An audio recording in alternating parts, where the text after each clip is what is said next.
சிம்மராசி அன்பர்களே, மாசி மாதம் எப்படி இருக்க போகுது? இந்த மாதம் டீட்டெயிலாக பார்க்கும் பொழுது உங்கள் ராசி அதிபதி ராசியை பார்க்கிறார். அதாவது சூரிய பகவான் உங்கள் ராசியை பார்க்கறது ஒரு அற்புதமான ஒரு அமைப்பு.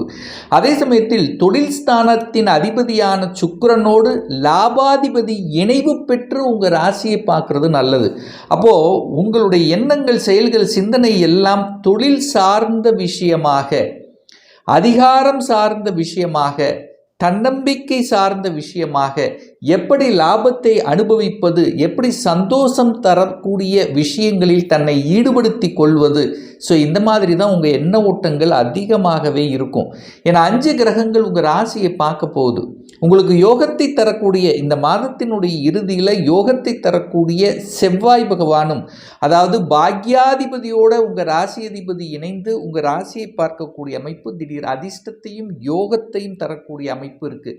என்ன, மனசு மட்டும் எதையாவது நினைத்து கொண்டு வருத்தப்பட்டு கொண்டு இருக்கும். கொஞ்சம் அலைச்சல் திருச்சல், டென்ஷன், ப்ரெஷர் இருக்கும், அவ்வளோதான்.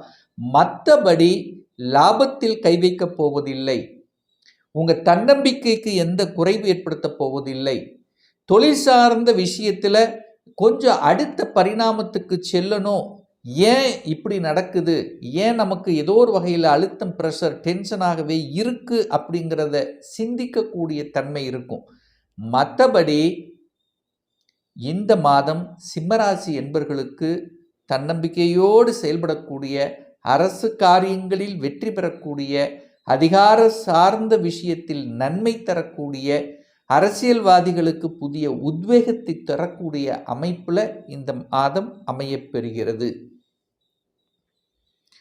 பொருளாதாரம் சார்ந்த விஷயத்தில் எப்படி இருக்கும் அப்படின்னு பார்க்கும் பொழுது, நிச்சயமாக பொருளாதாரம் சார்ந்த விஷயங்கள் அனுகூலத்தை தரும், அதில் மாற்று கருத்து இல்லை.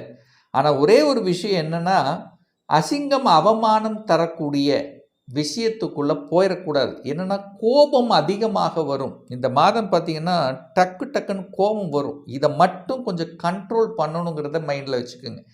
ஏன்னா இந்த சிம்மராசி என்பவர்களுக்கு இப்போ அஷ்டம சனி நடக்குது. ஏதோ ஒரு வகையில் உங்களை ஏற்றி பார்க்கக்கூடிய விஷயந்தான் அதிகமாக செயல்படுத்தும். கோபப்படுத்துவாங்க.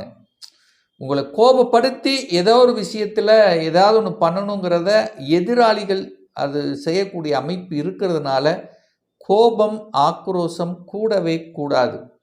அதே சமயத்தில் குடும்ப விஷயத்தில் கூட 3ஆம் நபர்களின் குறுக்கீடு வராமல் பார்த்து கொள்வது சிம்மத்துக்கு நல்லது. ஏன் இந்த விஷயத்தை சொல்கிறேன்னா, 7ஆம் அதிபதியாக இருக்கக்கூடிய சனி பகவான் 8ல் போய் மறைஞ்சிருக்கார். நேர 8ஆம் இடத்தில் மறைஞ்சிருந்து 2ஆம் இடத்தை பார்க்குறார். அவரே 6ஆம் அதிபதியாகவும் வர்றார். அப்போது சிம்மராசி என்பவர்கள் குடும்ப விஷயத்தில், உறவுகள் விஷயத்தில் கொஞ்சம் அனுசரணையோடு செல்லணும் என்பதை ஞாபகத்தில் வச்சுக்குங்க. கணவன் மனைவிக்குள்ளே நல்லா இருந்தால் கூட உங்களை அதாவது உங்களுக்குள்ள பிரச்சனை ஏற்படுத்துவதற்கு 3ஆம் நபர்களின் குறுக்கீடு ஏதோ ஒரு வகையில் இருக்கும். அதை வராமல் பார்த்து கொள்வது சிம்மத்துக்கு நல்லது என்பதை மனதில் ஆழமாக மனதில் பதிய வைத்துக் கொள்ளுங்கள். மற்றபடி 4ஆம் அதிபதி சுகத்தை தரக்கூடியவன் உச்சபலத்தோடு இருக்கார். அடுத்து 7ஆம் இடத்து போகுது. அப்போது 4க்குரியவன் 6ஆம் இடத்தில் இருக்கும் பொழுது இடம், நிலம், வீடு, வண்டி, வாகனம் இதெல்லாம் வாங்கக்கூடிய யோகம் இருக்குன்னா இருக்குது. அதில் மாற்று கருத்து இல்லை. சிம்மராசி என்பர்களுக்கு இடம், நிலம் ஏதாவது ஒரு ரூபத்தில் உங்களுக்கு அமையப்பெறும். வீடு அமைச்சு கொடுத்துரும், இல்லைன்னா காலியிடமாவது அமைச்சு கொடுக்கும். ஸோ இடம், நிலம் சார்ந்த விஷயத்தில் அனுகூலத்தை தரக்கூடிய அமைப்பு உண்டு. கடன் கிடைக்குமானால் நிச்சயமாக கடன் கிடைக்கும். அந்த கடன் சார்ந்த விஷயங்களும் சிறப்பு பெறும். அந்த கடனை சுப கடன்களாக கன்வெர்ட் பண்ணிக்கிறது சிம்மராசி என்பவர்களுக்கு சிறப்பு. ஒரு தொழிலுக்குள்ளே போகிறீங்க, தொழிலில் இன்வெஸ்ட் பண்ணுறீங்கன்னா கொஞ்சம் யோசிக்கணும் சிம்மராசி என்பவர்கள். உங்கள் மனதை மறைத்து ஏதாவது சில விஷயங்கள் நடந்துவிடும். அப்போ காசு பணத்தை கையாளுகின்ற விஷயத்தில் எப்பவுமே இனி வரக்கூடிய ஒரு வருடம் 2 வருடங்களுக்கு பணம் சார்ந்த விஷயங்கள், உறவு சார்ந்த விஷயங்கள், கடன் சார்ந்த விஷயங்கள், ஹெல்த் சார்ந்த விஷயத்தில் கொஞ்சம் அக்கறை எடுத்துக்கொள்வது சிம்மத்துக்கு சிறப்பு. இந்த மாதம் பாருங்க, குரு பகவான் வக்ர நிவர்த்தி அடைகிறார். இந்த மாத இறுதியில், அது குறிப்பாக சொல்லப்போனால் மாசி மாதம் 27ஆம் தேதி 11/3/2026 அன்று குரு பகவான், இதுவரைக்கு வக்ரமாக இருந்த குரு பகவான் இப்போ வக்ர நிவர்த்தி அடைந்து 5ஆம் இடத்தை பார்க்குது. அப்போது பூர்வீக விஷயங்கள், லாபகரமான சில விஷயங்கள், சில அதிர்ஷ்டம் சார்ந்த விஷயங்கள், அதாவது வலியை கொடுத்து கொண்டிருந்தது அல்லவா, இப்போ வேலையில் வலியாக இருக்குது, வேலையில் புரிஞ்சுக்க மாட்டேங்கிற மாதிரி இருக்குது, வேலையில் அழுத்தம் ப்ரெஷர் இருக்குது, வேலையில் எதாவது தீங்கு விளைவித்து விடுமோ என்கின்ற ஐயப்பாடு நிறைய பேர்த்துக்கு இருக்கும். ஸோ அதை பற்றியெல்லாம் நீங்கள் கவலைப்பட வேண்டிய அவசியம் இல்லை. வளைவு நெளிவு சுழிவாக இடத்துக்கு தகுந்த மாதிரி செயல்படுத்தி கொள்ளுங்கள் அப்படிங்கிறத மைண்டில் வச்சுக்கோங்க. வேலை மாறணும் அப்படின்னா இன்னொரு வேலையை அமைச்சுக்கிட்டு தான் மாறணும் இந்த சிம்மராசி என்பர்கள் இனி வரக்கூடிய 2 வருடங்கள். அப்போது வேலையில் அழுத்தம் பிரஷர் இருக்குமா? கண்டிப்பாக இருக்கும், மாற்றுக்கருத்து இல்லை. இதுக்கு காரணம் உங்கள் மனசு பாதிக்கப்படுகிறது, மனம் சஞ்சலப்படுகிறது. கேது உங்கள் ராசியிலேயே உட்கார்ந்துருக்கார். விநாயக பெருமாளை வழிபடுங்க.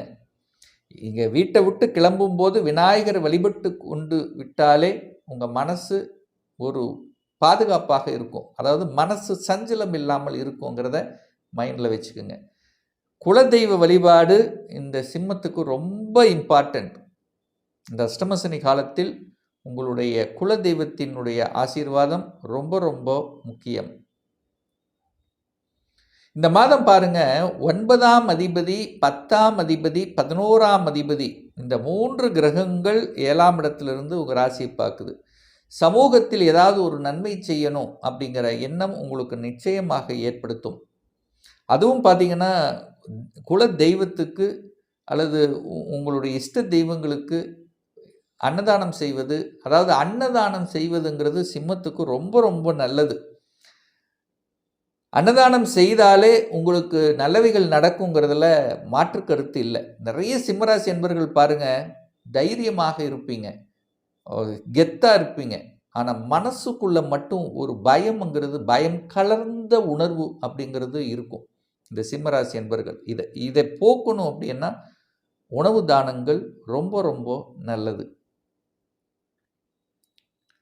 குழந்தைகள் படிப்பு சார்ந்த விஷயங்கள் எப்படி இருக்கும் அப்படின்னு கேட்டிங்கன்னா, படிப்பு நல்லா இருக்கும். ஏன்னா 5க்குரியவன் இதுவரைக்கும் வக்ரமாக இருந்தார், இப்போ வக்ர நிவர்த்தி அடைகிறது.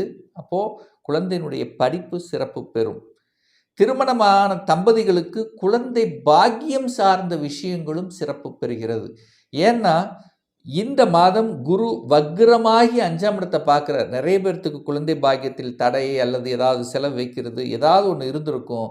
ஆனால் நிச்சயமாக இந்த மாசி மாதம் இறுதியில் குழந்தை பாக்கியத்தை கொடுக்கக்கூடிய அமைப்பு பிரகாசமாக இருக்கு. என குரு பகவான் வக்ர நிவர்த்தி அடைந்து 5ஆம் இடம், குழந்தை ஸ்தானம் என்று சொல்லக்கூடிய 5ஆம் இடத்தை பார்க்கிறார்.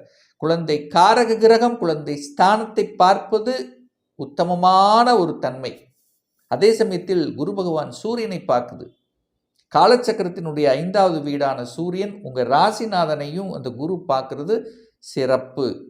குடும்பத்தை, அதாவது குடும்பத்தில் ஒரு உறுப்பினரை இணைத்து கொள்ளக்கூடிய நிகழ்வுங்கிறதும் இந்த காலகட்டம் சிறப்பு பெறுகிறது இந்த சிம்மராசி அன்பர்களுக்கு.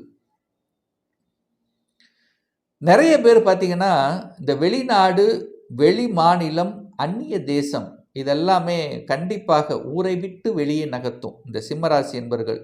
இந்த காலகட்டத்தில் நிச்சயமாக தன்னுடைய சொந்த ஊரை விட்டு வெளியே நகரக்கூடிய பாக்கியங்கள்ங்கிறது உண்டு. முயற்சி ஸ்தானத்தை அந்த குரு பார்க்குறார். அப்போ முயற்சி எடுத்தால் வெற்றி. ஆனால் என்ன, கொஞ்சம் மந்தமாக இருக்கும், டல்லாக சோம்பேறித்தனமாக இருக்கக்கூடிய அந்த மனசை காமிக்குது. ஹெல்த்தை மட்டும் கொஞ்சம் அக்கறை எடுத்துக்கணும். கால் வலி அப்படிங்கிறது கண்டிப்பாக இருக்கும், கால் குடைச்சல் அப்படிங்கிறது இருக்கும். சரியான உணவு கட்டுப்பாடு அவசியம் இந்த சிம்மராசி அன்பர்களுக்கு. நல்ல தெய்வ வழிபாடு, ஒன்று குலதெய்வ வழிபாடு ரொம்ப அவசியம். 2வது விநாயகர் வழிபாடு. வீட்டை விட்டு வெளியில் போகும்போது விநாயகமூர்த்தி கும்பிடுவது ரொம்ப ரொம்ப சிறப்பு இந்த சிம்மராசி அன்பர்களுக்கு. இன்னும் ஒரு துல்லியமான பலன் வேணும், உங்கள் ஜாதகத்தை பற்றி தெரிஞ்சுக்கணும், ஒரு பர்சனல் கன்சல்டேஷன் எடுத்துக்கணும் என்று விருப்பப்படக்கூடிய அன்பர்கள் டிஸ்பிளே தெரியக்கூடிய நம்பருக்கு வாட்ஸ்அப் மூலியமாகவோ ஃபோன் கால் மூலியமாகவோ தொடர்பு கொண்டு நேரடியாகவோ அல்லது ஆன்லைன் மூலமாகவோ அப்பாயின்மெண்ட் பெற்றுக்கொண்டு கன்சல்டேஷன் எடுத்துக்கலாம். நம்மளுடைய அலுவலகம் கோயம்புத்தூரில் அமைந்துள்ளது. அதாவது கோயம்புத்தூரிலிருந்து மேட்டுப்பாளையம் செல்லும் வழியில் வெள்ளக்கிணர் பிரிவுக்கு அருகில் அன்னபூர்ணா ஹோட்டலுக்கு பக்கத்தில் அமைந்துள்ளது. பிரியர் அப்பாயின்மெண்ட் வாங்கிட்டு நேரடியாக கன்சல்டேஷன் எடுத்துக்கலாம். நிச்சயமாக இந்த பதிவு ஏதாவது ஒரு ரூபத்தில் உங்களுக்கு யூஸ்ஃபுல்லாக இருக்குங்கிறதுல எந்தவித மாற்று கருத்தும் கிடையாது. நம்முடைய சேனலை நீங்கள் ஃபர்ஸ்ட் டைம் பார்ப்பவர்கள் என்றால் மறக்காம சப்ஸ்கிரைப் பண்ணிக்கிங்க. மீண்டும் ஒரு நல்ல பதிவில் உங்களை சந்திக்கும் வரை உங்களிடமிருந்து விடைபெறுவது உங்கள் அஸ்ட்ராலஜர் டாக்டர் சதீஷ்.